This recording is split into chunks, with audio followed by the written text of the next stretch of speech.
La llamada al 911 llegó a las 2:47 a.m. del 15 de febrero de 2018. Una voz masculina, firme y controlada, reportó que su esposa se había disparado.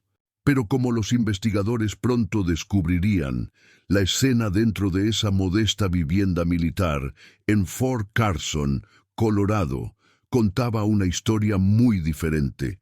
Una que desmoronaría la fachada cuidadosamente construida de un condecorado especialista del ejército y expondría un asesinato calculado que casi tuvo éxito. El llamante era Colin Turner, un médico de combate de 24 años que había servido en Afganistán.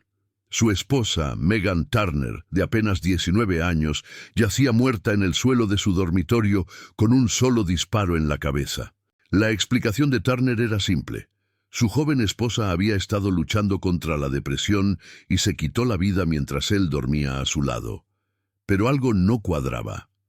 Y el rechazo de una detective a aceptar la respuesta obvia conduciría a una de las investigaciones más meticulosas en la historia del condado de El Paso.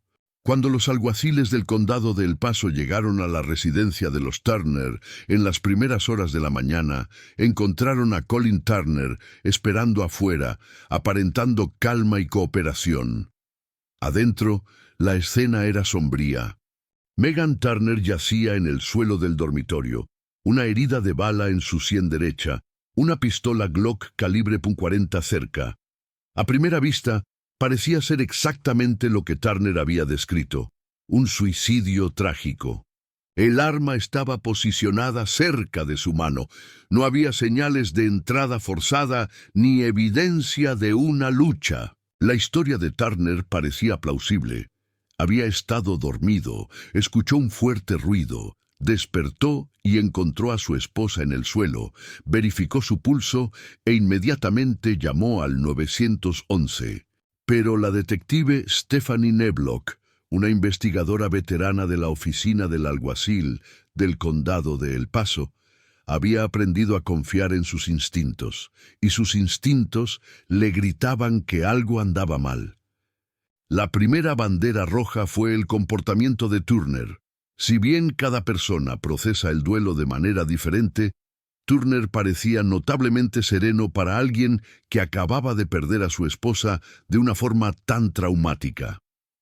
Sus respuestas a las preguntas preliminares eran casi ensayadas, demasiado precisas, demasiado controladas. Luego estaban las inconsistencias físicas. La detective Neblock comenzó a fotografiar y documentar cada centímetro de la escena. La posición del arma le preocupaba. Si bien estaba cerca de la mano derecha de Megan, el ángulo no coincidía con lo que uno esperaría de una herida autoinfligida. Los patrones de salpicaduras de sangre en la pared y el suelo parecían inconsistentes con un suicidio. Y había algo más. Algo sobre la forma en que estaba posicionado el cuerpo de Megan que sugería que podría haber estado acostada, posiblemente incluso dormida, cuando le dispararon. El compañero de Neblock, el detective Scott Williamson, notó otro detalle crucial. No había ninguna nota de suicidio. Si bien no todas las víctimas de suicidio dejan notas, era otra pieza del rompecabezas que no encajaba del todo, especialmente para alguien tan joven como Megan, quien presumiblemente habría querido explicar sus acciones a su familia. Los investigadores decidieron proceder con cautela. Tratarían esto como una posible investigación de homicidio mientras mantenían sus sospechas en silencio. Necesitaban evidencia y necesitaban estar absolutamente seguros antes de acusar a un soldado condecorado de asesinar a su esposa. A medida que los detectives comenzaban a reconstruir la vida de Megan Turner, surgió una imagen preocupante. La pareja se había casado solo 8 meses antes, en junio de 2017. Megan, originaria de Texas, se había mudado a Colorado para estar con Colin después de un romance vertiginoso. Amigos y familiares la describían como vibrante, extrovertida y profundamente enamorada de su esposo soldado. Pero esa imagen comenzó a resquebrajarse bajo escrutinio. La detective Neblock obtuvo los registros del teléfono celular y las cuentas de redes sociales de Megan. Lo que descubrió pintó el retrato de una joven atrapada en una relación cada vez más tóxica. Mensajes de texto entre Megan y sus amigas revelaron que Colin se había vuelto controlador y posesivo. Monitoreaba su teléfono, la cuestionaba sobre dónde iba y con quién hablaba, y recientemente se había vuelto cada vez más celoso.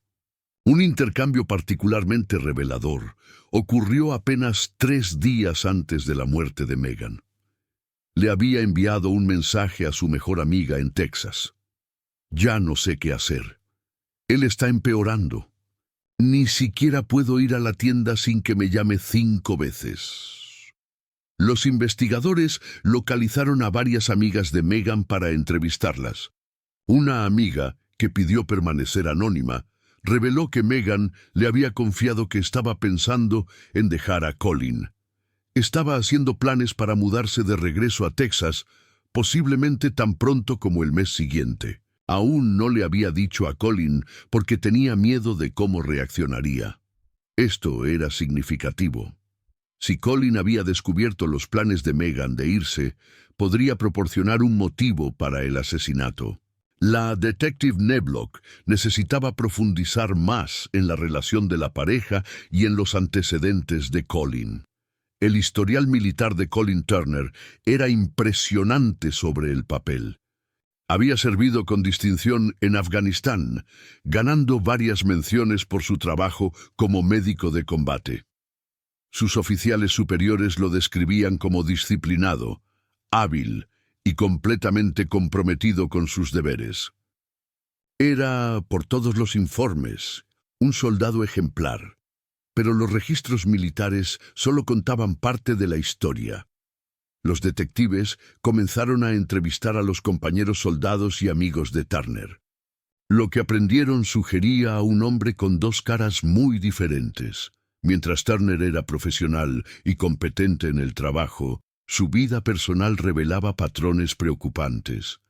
Varias personas mencionaron que Turner tenía mal genio, aunque generalmente era bueno controlando en público. Un excompañero de habitación recordó un incidente donde Turner había golpeado un puño contra la pared después de perder un videojuego. Más preocupantes fueron las revelaciones sobre las relaciones anteriores de Turner. Los detectives localizaron a una exnovia de antes de su despliegue a Afganistán. Ella reveló que Turner había sido emocionalmente abusivo y controlador durante su relación. La había aislado de sus amigas, monitoreaba sus comunicaciones y una vez le agarró el brazo con la fuerza suficiente para dejarle moretones durante una discusión. Eventualmente había obtenido una orden de alejamiento contra él, aunque Turner afirmaba que las acusaciones eran exageradas. Este patrón de comportamiento controlador fue crucial para la investigación. Sugería que Turner tenía capacidad para la violencia y un historial de volverse peligroso cuando sentía que una relación se le escapaba. Pero la detective Neblock necesitaba más que evidencia de patrón. Necesitaba pruebas forenses de que Megan Turner no se había suicidado. El análisis forense se convirtió en la piedra angular de la investigación. La detective Neblock trabajó estrechamente con la oficina del médico forense del condado de El Paso y trajo especialistas forenses para examinar cada aspecto de la evidencia física. Los resultados de la autopsia fueron el primer gran avance. El Dr. Leon Kelly, el médico forense jefe, encontró varias inconsistencias con una determinación de suicidio. La herida de bala entró en la sien derecha de Megan en un ángulo ligeramente descendente, lo cual era posible pero inusual para un disparo autoinfligido. Más significativamente, no había estrellado de pólvora ni depósitos de hollín en su piel, marcadores que típicamente están presentes cuando un arma se dispara en contacto o muy cerca contacto con la piel. Esto significaba que el arma se había disparado desde al menos varias pulgadas de distancia de la cabeza de Megan, no la herida de contacto típicamente vista en suicidios con armas cortas. El análisis de salpicaduras de sangre resultó aún más condenatorio. El experto forense Rod Englert, traído para analizar los patrones, determinó que las salpicaduras de sangre en la pared y el suelo eran consistentes con Megan estando en una posición horizontal, prona, cuando recibió el disparo, muy probablemente acostada en la cama. El patrón de salpicadura creaba un arco preciso que permitió a Englert determinar la posición del arma cuando fue disparada. Adicionalmente, había un vacío en el patrón de salpicadura de sangre, un área limpia en la cama donde algo o alguien había estado posicionado, bloqueando la sangre. Englert creía que este vacío representaba dónde Colin Turner había estado parado o arrodillado cuando le disparó a su esposa mientras ella yacía en la cama. Pero quizás el hallazgo más significativo provino del análisis de residuos de disparo. Cuando alguien dispara un arma, partículas microscópicas de residuo de fulminante son expulsadas y pueden aterrizar en las manos, cara y ropa del tirador. Las manos de Megan habían sido hisopadas para detectar GSR en la escena. Los resultados mostraron residuo mínimo en su mano derecha, mucho menos de lo que se esperaría si ella hubiera disparado el arma. Por el contrario, las manos y la ropa de Colin Turner habían sido hisopadas durante su entrevista en la oficina del alguacil. Los resultados mostraron residuo significativo de disparo en ambas manos y en las mangas de su camisa, consistente con alguien que había disparado un arma recientemente. La evidencia forense estaba construyendo un caso convincente, pero la detective Neblock aún necesitaba romper la historia de Turner y encontrar una manera de probar que él había asesinado deliberadamente a su esposa. Mientras el equipo forense trabajaba en la evidencia física, el detective Williamson se enfocó en el rastro digital. En las investigaciones modernas, los teléfonos celulares, computadoras y búsquedas en Internet a menudo proporcionan la evidencia más condenatoria, y este caso no sería la excepción. Un examen forense de la computadora portátil de Colin Turner reveló un historial de búsquedas preocupante. En las semanas previas a la muerte de Megan, Turner había realizado numerosas búsquedas en Internet relacionadas con heridas de bala, estadísticas de suicidio y, lo más revelador, cómo hacer que un asesinato pareciera un suicidio. Había visitado varios sitios web que discutían escenas de suicidio simuladas y había leído publicaciones en foros sobre si el residuo de disparo podía transferirse a las manos de alguien después de la muerte. Turner había intentado eliminar este historial de búsquedas, pero los especialistas forenses pudieron recuperar los datos. Las marcas de tiempo mostraban que muchas de estas búsquedas ocurrieron tarde en la noche, cuando Megan, presumiblemente, estaba dormida. Aún más significativo fue lo que los investigadores encontraron en el teléfono celular de Turner. Había estado teniendo una aventura con una mujer que conoció en línea, una relación que había estado llevando a cabo completamente a través de una cuenta de correo electrónico secreta y una aplicación de mensajería encriptada. Mensajes de texto recuperados de la aplicación mostraban a Turner diciéndole a esta mujer que estaba planeando dejar a su esposa pronto, que su matrimonio estaba básicamente terminado y que solo necesitaba arreglar algunas cosas primero. La cronología fue devastadora para la defensa de Turner. Apenas 2 días antes de la muerte de Megan, Turner le había enviado un mensaje a su novia. «Pronto podremos estar juntos de verdad. Solo necesito ocuparme de una última cosa». La mujer había respondido preguntando qué quería decir, pero Turner nunca respondió esa pregunta. Los investigadores también descubrieron que Turner había aumentado recientemente la póliza de seguro de vida de Megan a $400,000, una suma sustancial para una pareja joven con medios modestos. El cambio de póliza se había hecho solo 6 semanas antes de la muerte de Megan, y Megan había sido quien firmó el papeleo, aunque Turner había iniciado el proceso. La compañía de seguros confirmó que Turner era el único beneficiario. El motivo financiero combinado con la oportunidad era una combinación poderosa, pero la detective Neblock quería entender los eventos de esa última noche más claramente.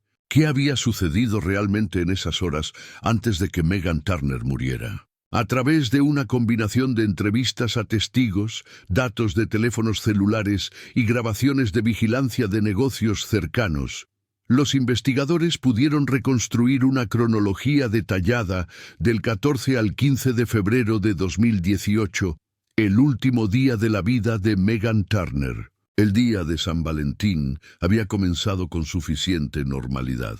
Colin estaba libre de servicio y la pareja había planeado tener una cena tranquila en casa. Grabaciones de vigilancia de un supermercado local mostraban tanto a Colin como a Megan comprando juntos alrededor de las 3:00 p.m. Expertos en lenguaje corporal notaron más tarde que en las grabaciones Megan parecía retraída, mientras Colin parecía animado, en un momento agarrándole el brazo para guiarla por un pasillo. Mensajes de texto mostraron que alrededor de las 6:00 p.m., Megan le había enviado un mensaje a su madre, diciendo que la noche estaba bien, pero que estaba cansada y planeaba acostarse temprano.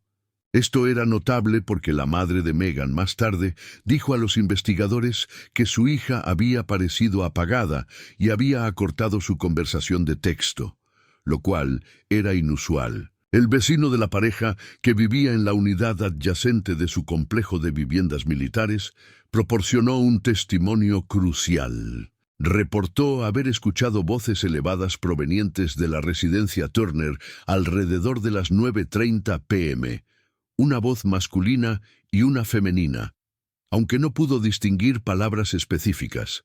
Esto contradecía la declaración de Colin de que la noche había sido pacífica y que ambos se habían acostado alrededor de las 10:00 p.m. sin ningún conflicto.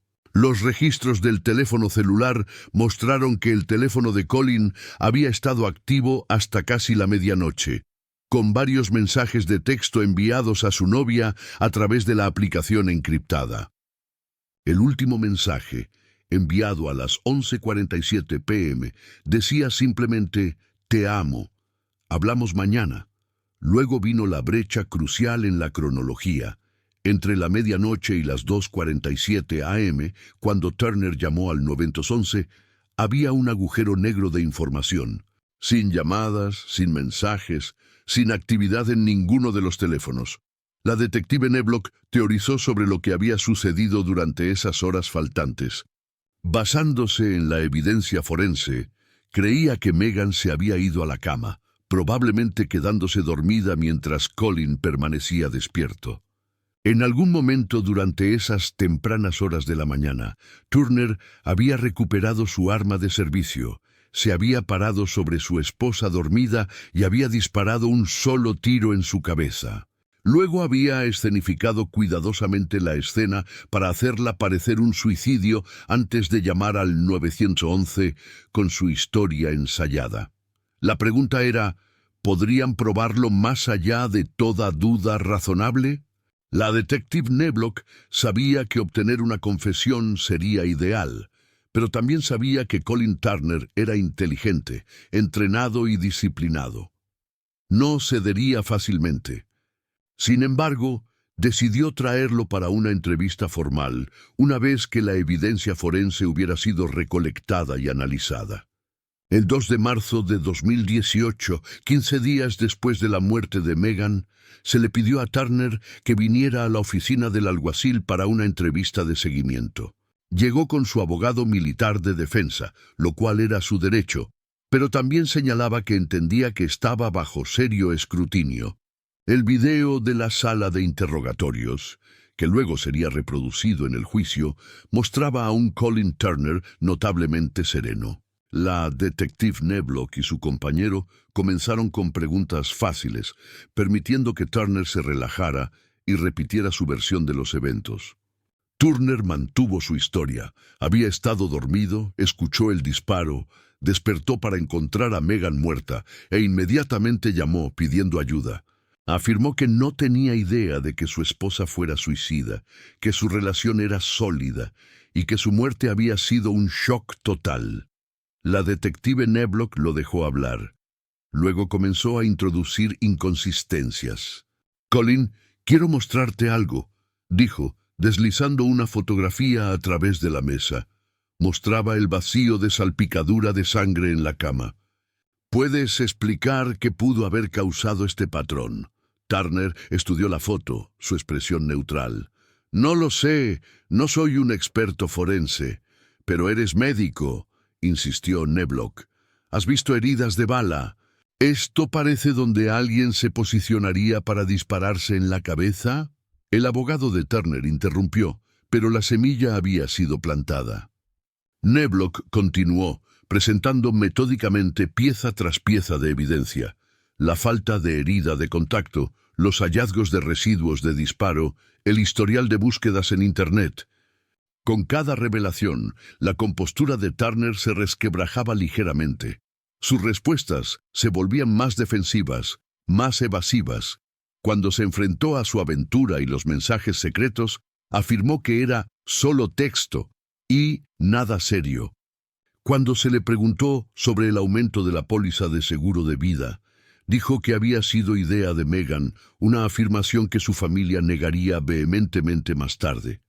El momento crítico llegó cuando la detective Neblock pidió a Turner que explicara sus búsquedas en Internet sobre escenificar suicidios. «Eso era para una historia que estaba escribiendo», dijo Turner con voz tensa. «¿Una historia? ¿Eres escritor?» Lo estaba considerando. Mucha gente investiga para ficción. ¿Cuándo comenzaste esta historia, Colin? Turner dudó. «No recuerdo exactamente. Pero ¿recuerdas buscar información sobre cómo hacer que los asesinatos parezcan suicidios? Quiero hablar con mi abogado», dijo Turner, y el interrogatorio terminó. No había confesado, pero había mostrado grietas en su armadura. Más importante aún, sus explicaciones para la evidencia eran débiles y poco convincentes. Los investigadores se sentían confiados de que tenían suficiente para proceder. Durante los siguientes meses, la oficina del fiscal de distrito del condado de El Paso trabajó con las autoridades para construir un caso irrefutable contra Colin Turner. El desafío era que el caso era enteramente circunstancial. No había testigos presenciales, ninguna arma homicida con las huellas de Turner solamente. Tanto sus huellas como las de Megan estaban en la Glock, lo cual tenía sentido ya que era su arma de servicio, y ninguna confesión. Las fiscales Amy Fitch y Jennifer Gersner sabían que necesitaban presentar una narrativa convincente que conectara toda la evidencia en una imagen innegable de asesinato premeditado. Trajeron testigos expertos adicionales. Una experta en violencia doméstica testificaría sobre los patrones de control y escalada en el matrimonio Turner.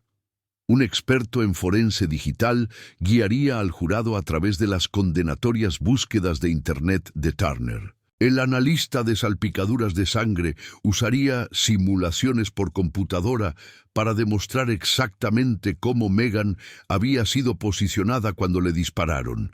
La defensa, mientras tanto, comenzó a preparar su estrategia. El abogado militar de Turner fue eventualmente reemplazado por un abogado defensor penal privado llamado Robert Mosley, que tenía experiencia en casos de asesinato de alto perfil. El enfoque de Mosley era predecible pero necesario.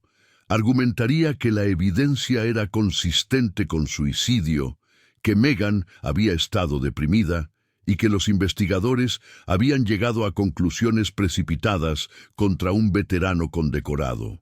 Para contrarrestar el historial de búsquedas en Internet, Mosley planeaba argumentar que Turner de hecho había estado investigando para un proyecto de escritura creativa. Para explicar la aventura, lo caracterizaría como el error de un joven que no tenía nada que ver con asesinato. Y para la evidencia forense, presentaría sus propios expertos que ofrecerían interpretaciones alternativas de las salpicaduras de sangre y los residuos de disparo. El caso fue programado para juicio en noviembre de 2018. Ambos lados se prepararon para lo que sería una presentación de evidencia larga y técnica. El juicio de Colin Turner comenzó el 5 de noviembre de 2018 en el Tribunal de Distrito del Condado de El Paso. La juez Lynn Billings Vela presidió los procedimientos que durarían 3 semanas y contarían con el testimonio de más de 40 testigos. La selección del jurado tomó 2 días. Ambos lados buscaban jurados que pudieran manejar la evidencia técnica forense y permanecer imparciales acerca de un veterano militar condecorado acusado de asesinato. El jurado final consistió en 8 mujeres y 4 hombres, con edades entre 25 y 67 años. La fiscal Amy Fitch pronunció una poderosa declaración de apertura. Guió al jurado a través de la cronología del matrimonio Turner, desde el romance vertiginoso hasta el comportamiento controlador, pasando por la aventura secreta y el acto final de violencia. Esto no fue una tragedia, dijo Fitch al jurado. Esto no fue una joven cediendo a la depresión. Esto fue asesinato frío y calculado. Colin Turner ejecutó a su esposa mientras ella dormía porque ella planeaba dejarlo y él no podía aceptarlo. Luego intentó encubrir su crimen escenificándolo como un suicidio. Pero la evidencia, la ciencia, dice la verdad. Y la verdad es que Colin Turner es un asesino. El abogado defensor Mosley contraatacó con una narrativa diferente. Megan Turner estaba profundamente perturbada, argumentó. Era joven, lejos de casa, luchando por adaptarse a la vida militar. La fiscalía quiere que ustedes crean que cada búsqueda en Google, cada desacuerdo marital, cada falla humana suma asesinato.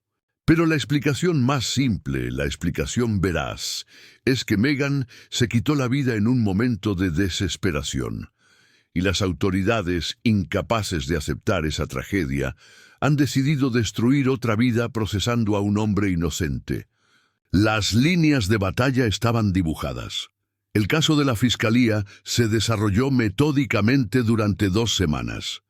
Comenzaron con la familia y amigos de Megan, quienes testificaron sobre su personalidad, su relación con Colin y los cambios que habían observado en los meses recientes. La madre de Megan, testificando entre lágrimas, describió a su hija como llena de vida e insistió en que Megan nunca se habría quitado la vida. Testificó sobre llamadas telefónicas preocupantes en las semanas previas a la muerte de Megan, donde su hija había sonado tensa e infeliz. Me dijo que cometió un error al casarse con él. Testificó la madre. Dijo que quería volver a casa. Estaba planeando dejarlo. La defensa objetó llamando a esto testimonio de oídas, pero la juez Vela permitió el testimonio como evidencia del estado mental de Megan. Amigas testificaron sobre el comportamiento controlador de Colin, cómo monitoreaba el teléfono de Megan, exigía saber dónde estaba en todo momento y se había vuelto cada vez más posesivo. Una amiga describió una cita doble donde Colin había reprendido a Megan delante de otros por reír demasiado fuerte ante el chiste de otro hombre. Luego vino la evidencia forense, que ocupó casi una semana de testimonio. El doctor Leon Kelly, el médico forense, explicó en detalle por qué la herida de bala era inconsistente con suicidio. Usando modelos anatómicos y diagramas, demostró el ángulo de entrada y la ausencia de indicadores de herida de contacto. Bajo contrainterrogatorio, la defensa intentó hacer que Kelly admitiera que el suicidio aún era posible. Pero Kelly se mantuvo firme. En mi opinión profesional, basada en 30 años de experiencia examinando heridas de bala, esto no fue autoinfligido. Rod Englert, el experto en salpicaduras de sangre, proporcionó uno de los testimonios más dramáticos. Usando presentaciones de PowerPoint y animaciones por computadora, reconstruyó la escena del tiroteo. Mostró al jurado exactamente dónde había estado acostada Megan, dónde había sido posicionada el arma y dónde el tirador había tenido que estar parado. El patrón de vacío en la salpicadura de sangre, explicó, era la prueba irrefutable que demostraba que alguien más había estado presente durante el tiroteo. Este vacío aquí, señaló Englert a una fotografía ampliada, representa un objeto tridimensional que bloqueó la salpicadura de sangre. Basado en el tamaño y posición de este vacío, puedo decirles que fue hecho por una persona parada justo aquí, en esta posición relativa a la víctima. Esa persona sostenía el arma. El testimonio del residuo de disparo fue igualmente dañino. El especialista forense explicó que las manos de Megan mostraban residuo mínimo, mientras que las manos y ropa de Colin mostraban cantidades significativas. Este patrón es consistente con el señor Turner disparando el arma y la víctima no disparándola, testificó el experto. La evidencia digital vino después. El analista forense de computadoras guió al jurado a través del historial de búsquedas de Turner, mostrando las búsquedas reales en grandes pantallas en la sala del tribunal. ¿Cómo escenificar un suicidio? ¿Se puede transferir residuo de disparo a la mano de alguien?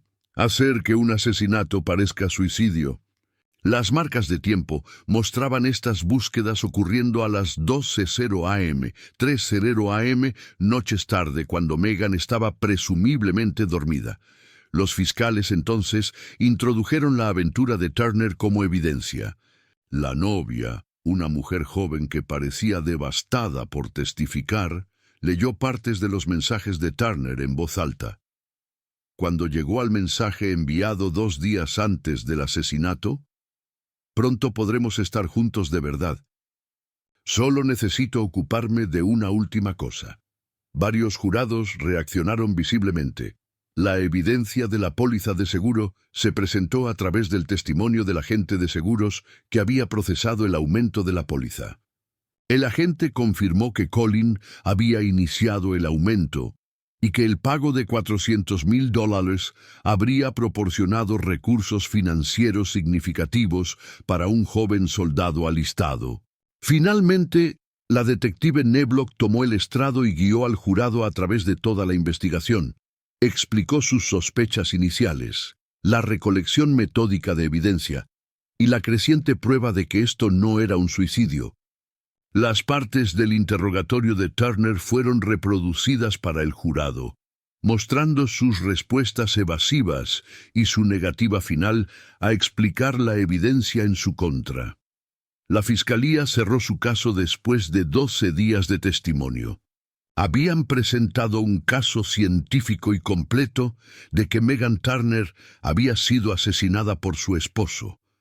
Ahora era el turno de la defensa de intentar crear duda razonable. La estrategia de defensa de Robert Mosley dependía en gran medida de atacar la certeza de la evidencia forense y presentar una narrativa alternativa de una joven perturbada que se había quitado la vida.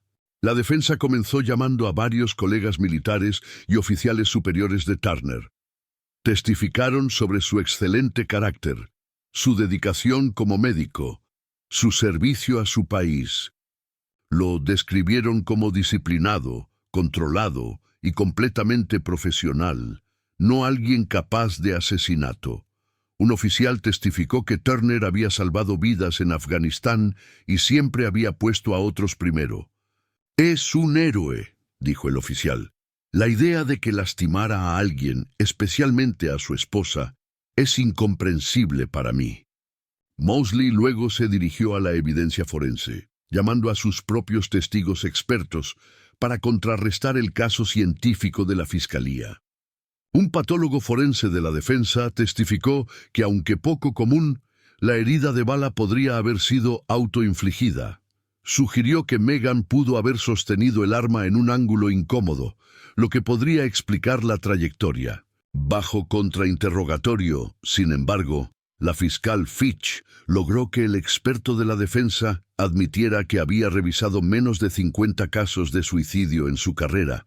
comparado con los miles de exámenes del doctor Kelly. El experto también concedió que no podía explicar la falta de características de herida de contacto. El experto en salpicaduras de sangre de la defensa ofreció una interpretación diferente del patrón de vacío, sugiriendo que podría haber sido creado por Turner arrodillándose junto a su esposa después de escuchar el disparo, tratando de ayudarla. Esta explicación, sin embargo, no tomaba en cuenta el posicionamiento preciso y el tamaño del vacío. Mosley abordó las búsquedas de Internet, llamando a un experto en forense digital que testificó que el historial de búsquedas por sí solo no podía probar intención. «La gente busca todo tipo de cosas por curiosidad», dijo el experto. «No significa que estén planeando actuar según esas búsquedas». Pero el experto no pudo explicar por qué Turner había eliminado su historial de búsquedas, o por qué las búsquedas se habían intensificado en los días inmediatamente anteriores a la muerte de Megan. Sobre la aventura, Mosley argumentó que era evidencia de problemas maritales, pero no de asesinato. «Los matrimonios jóvenes fracasan todo el tiempo», dijo al jurado. «La gente tiene aventuras. Es desafortunado, es doloroso, pero no es evidencia de asesinato. Colin estuvo mal al tener una aventura, pero eso no lo hace un asesino». El desafío más significativo de la defensa era explicar los hallazgos de residuos de disparo. Su experto sugirió que el residuo podría haberse transferido a las manos de Turner cuando verificó el pulso de Megan y manipuló su cuerpo. Sin embargo, esto no explicaba el residuo en su ropa ni las cantidades mínimas en las manos de Megan. Mosley eligió no hacer testificar a Turner, lo cual era su derecho, pero también significaba que el jurado nunca escuchó la propia explicación de Turner para la evidencia. En su alegato final, Mosley necesitaría unir todas estas explicaciones alternativas en una narrativa coherente de duda razonable. La defensa cerró su caso después de solo 4 días de testimonio. Los alegatos finales pusieron todo en claro enfoque. Ambos abogados tenían una última oportunidad para persuadir al jurado. La fiscal Jennifer Gerstner pronunció el alegato final del Estado, repasando metódicamente cada pieza de evidencia. Usó una presentación de PowerPoint para mostrar al jurado la cronología, los hallazgos forenses y la evidencia digital, todo apuntando a una conclusión. «Señoras y señores, voy a pedirles que usen su sentido común», dijo Gerstner. «Colin Turner quiere que ustedes crean que toda esta evidencia, el vacío de salpicadura de sangre, el residuo de disparo, las búsquedas en Internet sobre escenificar suicidios, la aventura, el aumento del seguro de vida, los planes de la víctima de irse, que todo esto es solo una desafortunada coincidencia, que Megan Turner, una vibrante joven de 19 años que estaba planeando mudarse de regreso a casa con su familia, de alguna manera decidió en medio de la noche tomar el arma de su esposo y dispararse en la cabeza en el ángulo justo para crear todas estas anomalías forenses». Hizo una pausa, haciendo contacto visual con varios jurados. Eso no es lo que sucedió. Lo que sucedió es que Colin Turner se dio cuenta de que estaba perdiendo el control. Su esposa lo estaba dejando. Su vida cuidadosamente construida se estaba desmoronando. Así que tomó una decisión. Esperó hasta que ella estuviera dormida, indefensa, confiando en él, y la ejecutó. Luego escenificó la escena, llamó al 911 e intentó salirse con la suya con un asesinato. Gerstner repasó la evidencia una vez más, enfatizando la certeza científica de los hallazgos forenses. La sangre no miente. El residuo de disparo no miente. La evidencia dice la verdad, incluso cuando Colin Turner no lo hace. El abogado defensor Mosley tuvo un mensaje diferente. Su alegato final se centró en la duda razonable y la presunción de inocencia. La fiscalía les ha presentado una teoría, argumentó Mosley. Es una teoría dramática, una historia convincente, pero no es prueba más allá de toda duda razonable. Quieren que condenen a Colin Turner por asesinato basándose en interpretaciones de evidencia científica que otros expertos les han dicho que podría ser interpretada de manera diferente, basándose en búsquedas de Google que podrían haber sido para cualquier número de propósitos inocentes, basándose en un matrimonio problemático que tristemente describe millones de hogares estadounidenses. Mosley enfatizó la falta de evidencia directa. No hay confesión, no hay testigos, no hay evidencia física que pruebe definitivamente que Colin apretó ese gatillo. Lo que tienen es evidencia circunstancial que la Fiscalía ha dispuesto para contar su historia. Pero ustedes podrían disponer la misma evidencia para contar una historia diferente. La historia de una joven luchando contra la depresión que tomó una decisión trágica. Recordó al jurado su enorme responsabilidad. Se les pide que condenen a un veterano de combate condecorado, un hombre que ha servido a su país con honor, basándose en especulación e interpretación.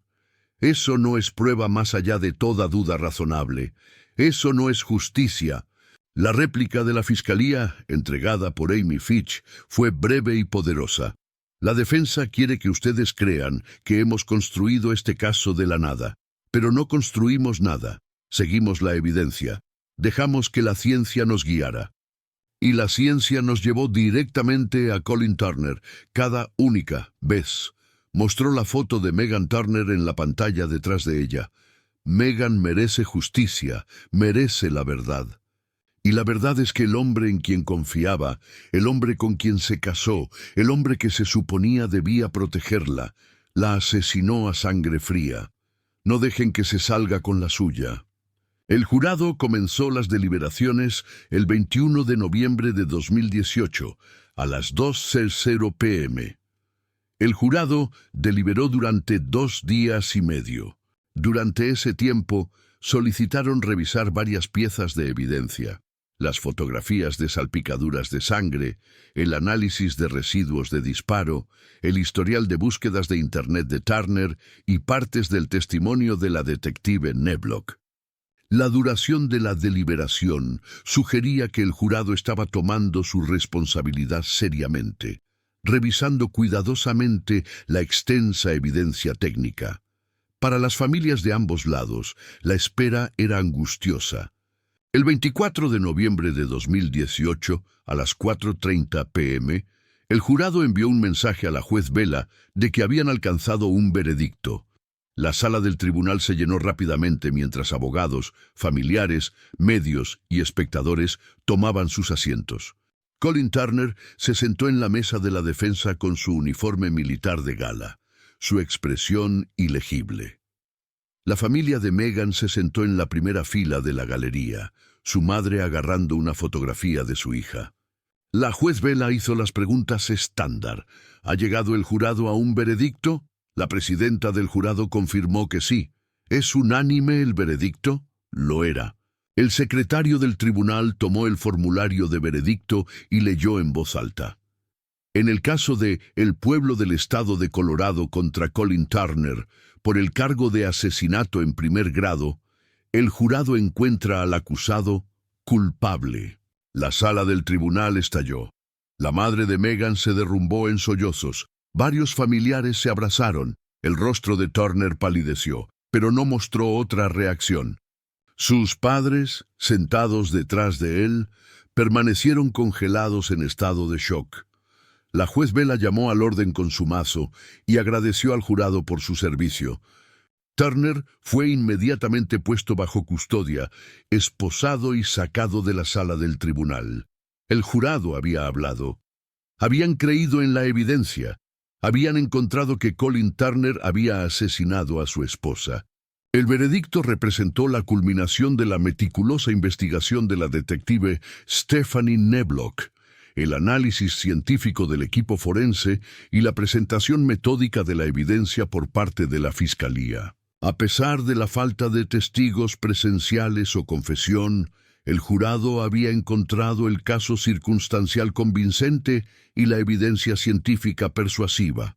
Colin Turner, el condecorado médico del ejército que se había presentado como un esposo afligido, había sido expuesto como un asesino calculador que había intentado escenificar el crimen perfecto. El soldado perfecto había cometido el asesinato imperfecto y la evidencia, salpicaduras de sangre, residuos de disparo, huellas digitales y ciencia forense, había finalmente revelado la verdad. Mientras Turner era escoltado fuera del Palacio de Justicia hacia una vida tras las rejas, el caso se erigió como un testimonio del poder de la investigación exhaustiva y la ciencia forense para descubrir la verdad. Incluso cuando un asesino intenta esconderse detrás de una mentira cuidadosamente construida,